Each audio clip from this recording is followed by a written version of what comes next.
you just fell into web development accidentally. I didn't really study it formally, but because in those days you had computer science was just kind of emerging and struggled to find a job. It was just kind of after the dot-com bubble of 2000 and the collapse, and I think there's just a lot of people around doing it. So just started slowly contracting for friends and people who needed website. Net Potential grew from there, which is my agency, web development agency business, which has been going here since 2003. So well over 20 years old now. In that time, I've just seen the whole internet evolve. It's quite exciting, and with where we are now and breakthrough in AIs and what they can do as AI agents, and how you can utilize such agents to do a lot more in whatever industry you're in.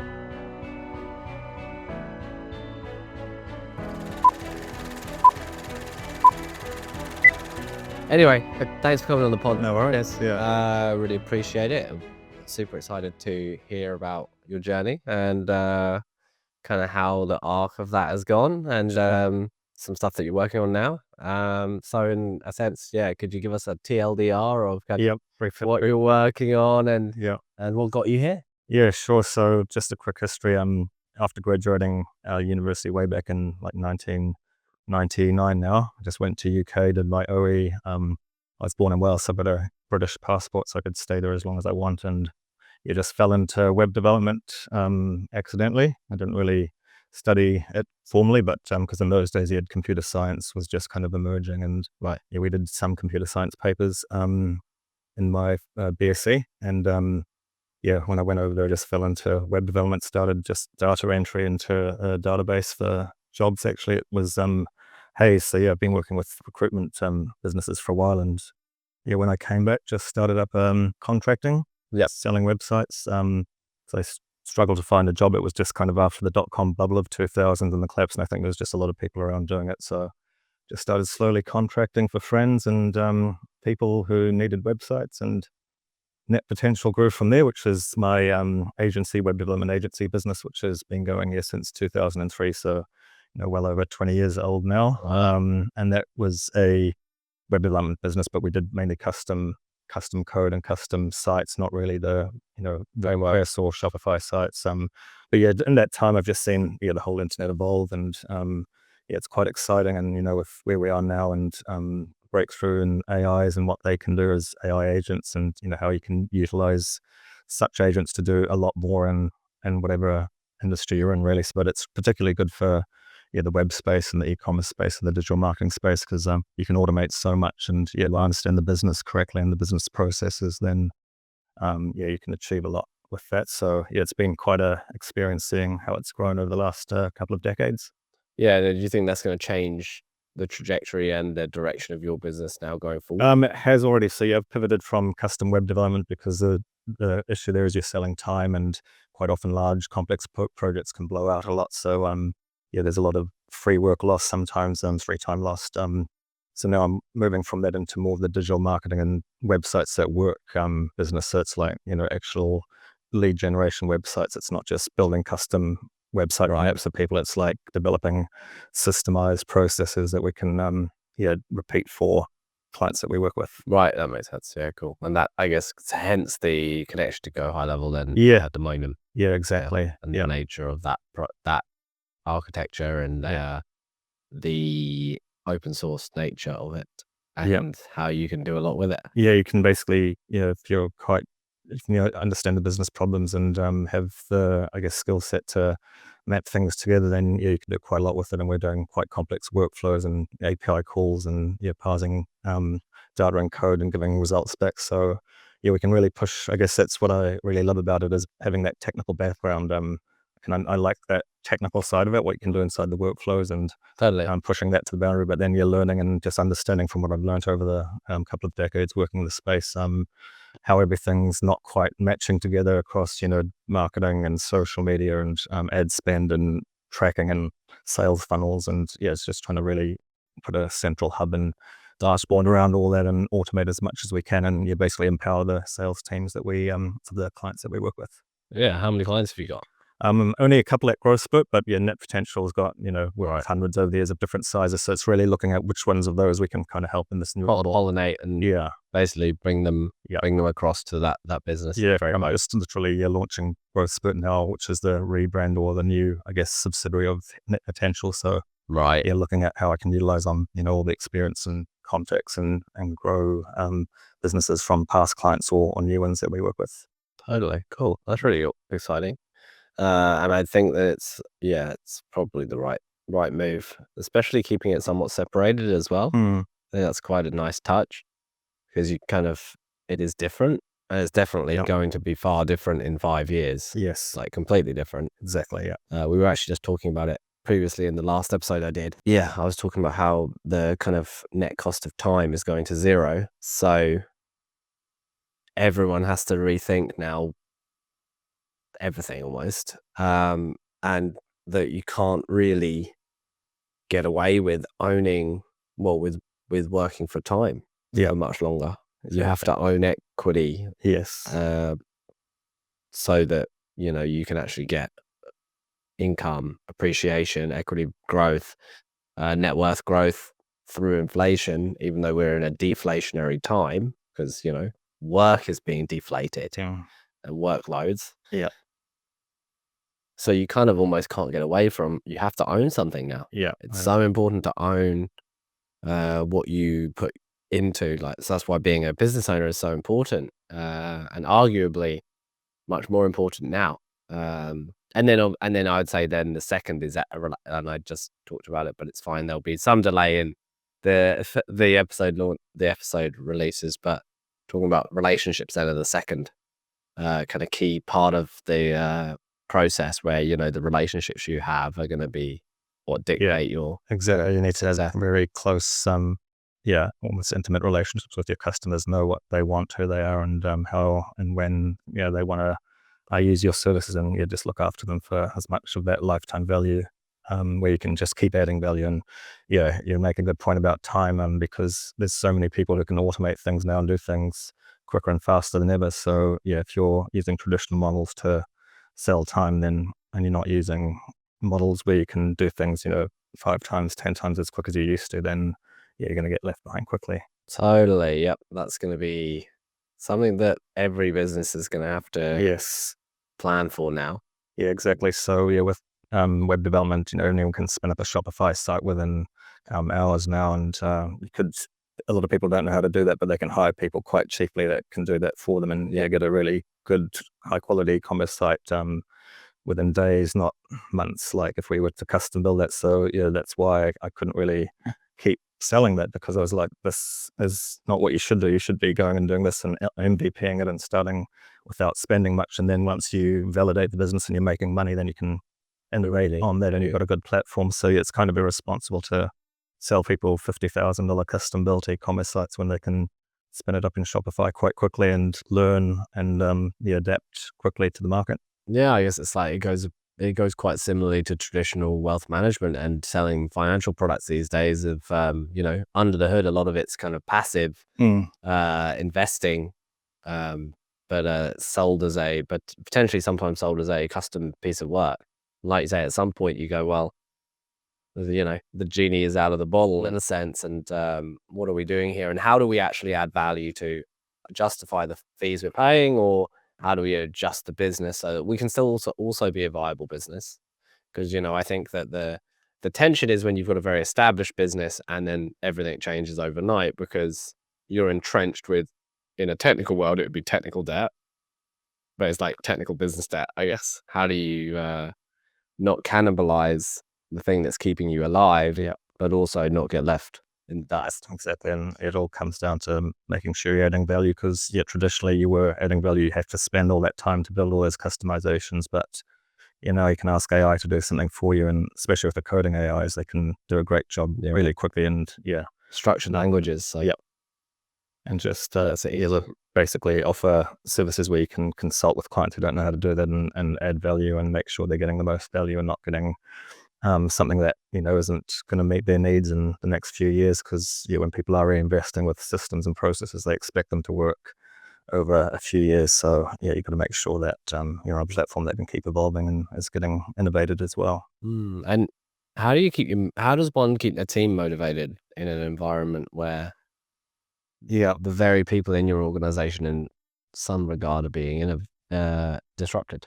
Yes, I guess you've got to let them use the tool to empower what they do. Because ultimately, when you're talking about sales processes and automating it with AI, that's never going to sell like a good salesperson would, a human would. So yeah, what we're getting is a nice balance between that, where this can enable the teams that they're already there, so they're not spending time on all the mundane tasks of, scheduling appointments and following up. Some things that assistants would quite often do, but yeah, the automation can do that and do it promptly and quickly, because we know if leads aren't responded to quickly, the rate of acquiring them as a client drops a lot. So automating what we can, but never replacing that human final touch yet. With voice AI and things like that, it is getting harder to tell who you're talking to. Yeah. But yeah, I think that it's working with teams. But yes, Well, what about your team internally? so I'm using basically a team of outsourcers and people I've worked with over the 2 decades as contractors. So I'm kind of pivoting to an AI generalist and consultant that can use a team. So it's a mixture of, I guess, with virtual assistants and people who are good at Shopify sites, WordPress sites, high-level automations, video editing, but all that, Right. and content creating, social media management, making sure that teams all got the AI tools and processes to get things out really quickly, and the processes in place for clients to kind of check and sign things off, and totally for them to have the right dashboards where they can see the content calendars and make sure they're doing everything in time. So working with and empowering, and that way they can focus more on that personal relationship with clients and customers, and closing more deals. Yeah, nice, awesome. Well, it sounds exciting, and it's definitely timely, right? Because it's a new shift of, I guess, people become more creative around these cycles of technology being kind of made known. Yeah, And then, you get you get a burst of kind of conscious creativity that kind of permeates around everything that we do. And then obviously that's where you find the breakthroughs and the false starts too, of course. yeah, So that's nice. And sales is everything, really. exactly. Yeah, every business needs to sell, no matter what you're doing. Yeah. Yeah. And you've done quite a bit of sales, I guess, in terms of selling Websites, many high value websites over the years. So using, I guess, processes or learnings from that experience, and again, just working with the sales teams, understanding their processes and empowering them to streamline as much as they can and do more. Totally. Like you said, you kind of fell into web development, and then it was circumstantial almost that you built your business, but Yeah. running a business for 20 years is hard. It is, but yeah. 20 years So a long time to live. yeah, we Usually. went through lots of stages there, and I went through life stages of getting married, having kids, getting divorced, and running the business through all of that with different people and different partners. And I learned that you've got to delegate and use people to their skill set and advantage. But by the last few years, the reason I wanted to transition is a bit of just exhaustion of doing the same thing over, and realizing that there was an end of the road in sight for this type of business. And we kind of have to adapt and embrace AI and add more value to clients, because it felt like we just weren't adding the same value that we used to. Right. And being able to prove that value as well with dashboards and results and KPIs, and making sure they're all met. Because ultimately my goal is because Net Potential was selling time, and we'd have busy months and quiet months, and our peak, we're a team of 11, and when you are selling time, you've got to keep everyone busy. There's stresses around that. Yeah. Whereas this model is more selling that service on a monthly or recurring revenue basis. And Right. to maintain clients long term, you have to keep delivering results. If you're not, they're going to close and go elsewhere. So the idea is to just really focus on adding value and keep doing that as the market changes and dialogues. Yeah. And then you're going to find new opportunities to add value in new applications. It's going to be like, how do you find new applications to improve that process? And learn, because actually, like you say, it's pretty new for everyone. So we're all trying to work out what is that right balance between automation and a human touch, essentially. And I don't know, every business and every, I guess, customer that you're selling to will have that different Yeah. line, right? Yeah, exactly. Like if you're running large scale e-commerce and you've got, thousands of users and customers per month, you're not going to be able to call all those No. to upsell to them or nurture them through, one-time purchases through to ongoing subscriptions if you're selling consumables, that kind of thing. So yeah, that can be automated a lot more. Whereas if you are in a space where it's a lot more between the connections and the chats you have with people, like recruitment, for example, then you're going to need to find and nurture leads, but then it is a long-term sales process with several conversations for a lot of those service-based business, and every one of them are different. So I guess that's where that consultancy comes in and stepping in and understanding the client's business so that you can add value, because it's not the same for many, but when you have worked with certain industries and clients and sectors where niche down, as they say, then obviously you can resell, and it's easy to resell to that particular niche. Yeah, totally awesome. So what would success look like then in 5 years for the new project? So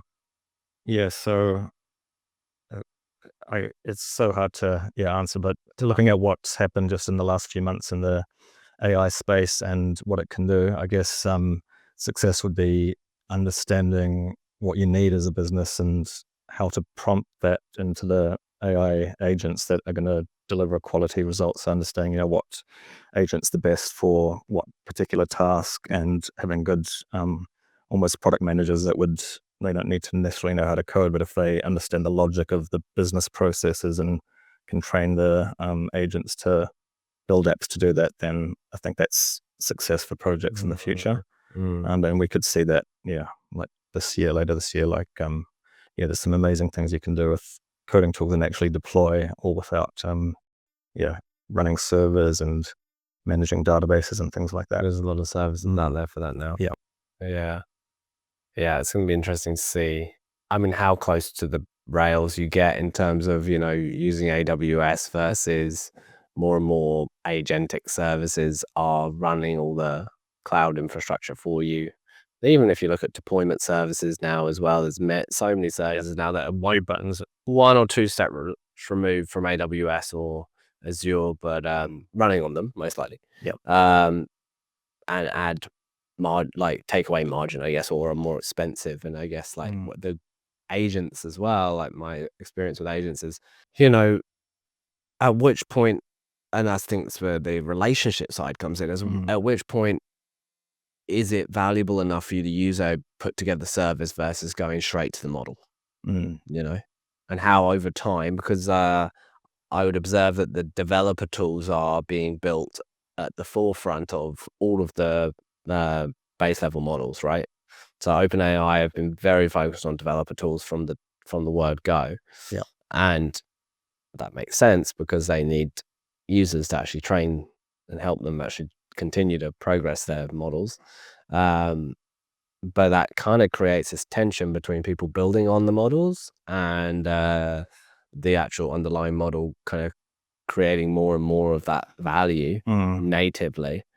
And I was looking at a few B2B kind of AI plays, specifically around kind of helping helping different workflows, helping different aspects of the business.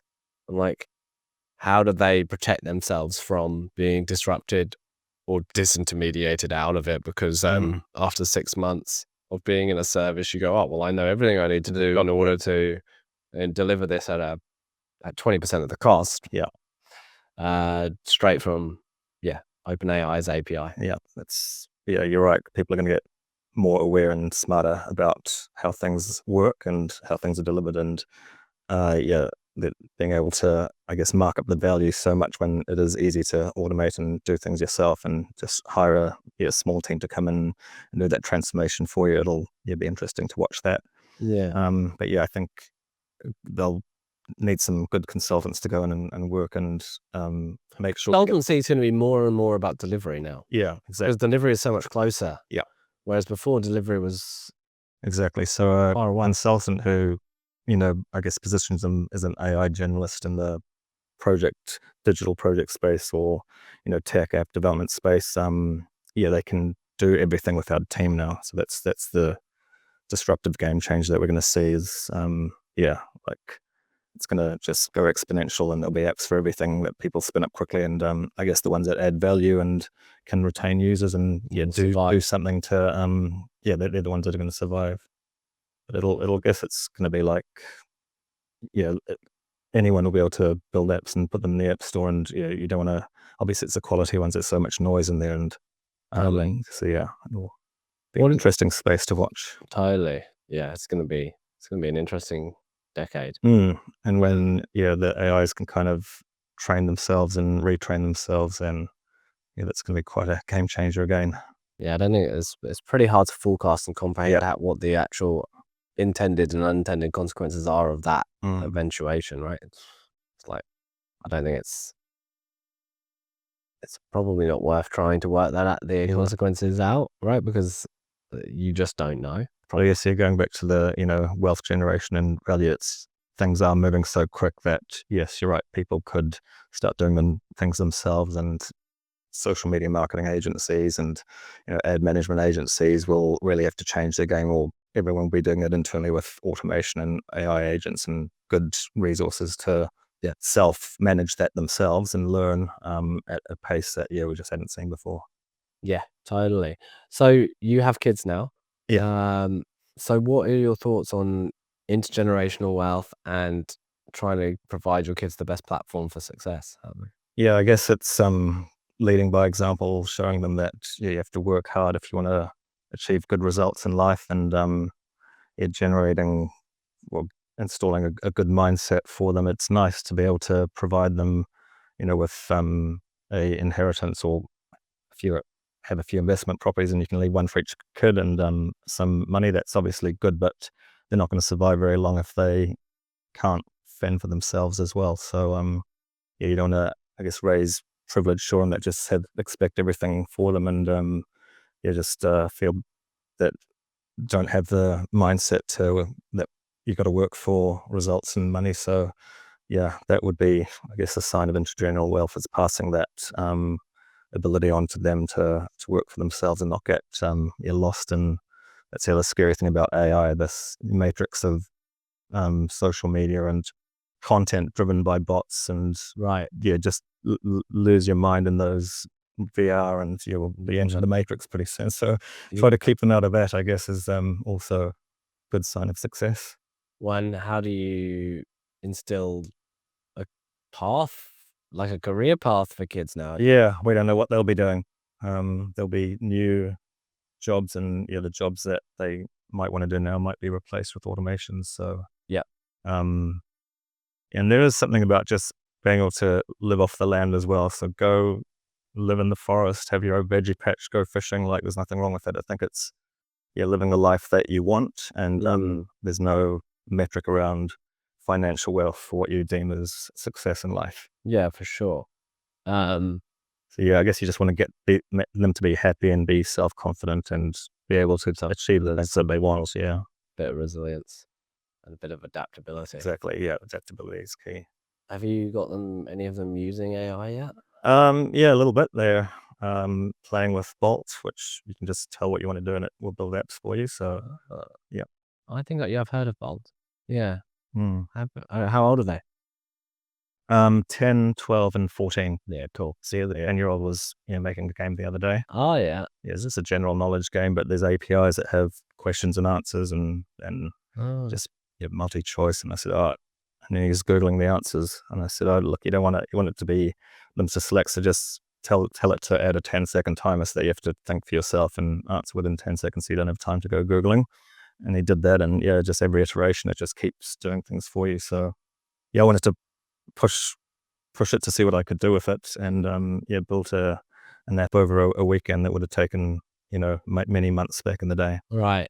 Yeah. Oh, cool. Yeah, I've heard of the service.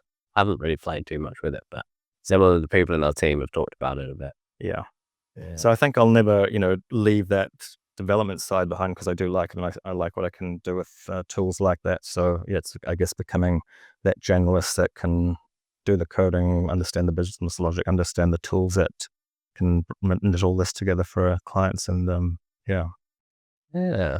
push the boundary with what we can do. Awesome. Yeah, that's really cool. I think about that whole, what the hell do I give my kids to allow them to Yeah. do that? And I think for me, I think, yeah, I teach them they have to own something. Mm. They have to own something, and then keep building up that equity base. Yes.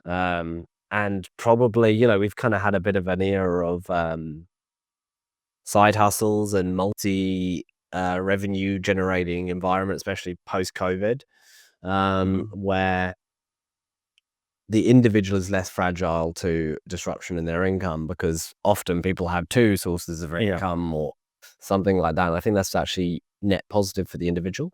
Yes. But you know, yeah, you perhaps don't get that long-term stability that you might have got back in the day. However, you can lose only 50% of your income rather than perhaps Exactly, because 100%. and that goes back to the adaptability. Because as industries adapt and change, then one source of income could be lost overnight or very quickly if it's not adapting to the times. So yes, having, I guess it's like wealth portfolios, spreading your income source and working for yourself and investing in yourself. I think that's probably what people are going to need to do going forward. Is because ultimately you're only accountable to yourself, and you should only care what you think of yourself, not anyone else. Yeah. And if there's a business owner, they don't know where to start with AI, what would you say the first thing you should do is?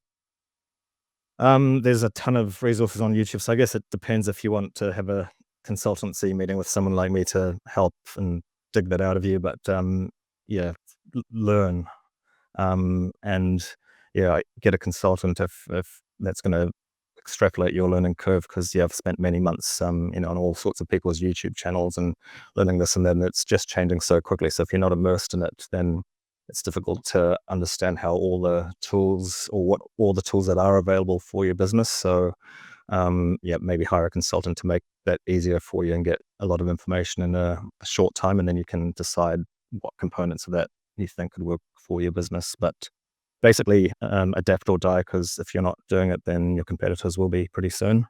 So Totally. Awesome. learn how to work with it. Yes. You can't shun away from it. No, You have to embrace augmentation. We're already cyborgs with our phones. Exactly, We're yeah. completely attached. So may as well make our businesses be more efficient yes, through computation. exactly. Increase productivity. Awesome. Well, thank you so much for coming on the pod. No problem. I think, Pleasure. really, Yeah. good to meet you and have a chat. Totally. Awesome. Thanks.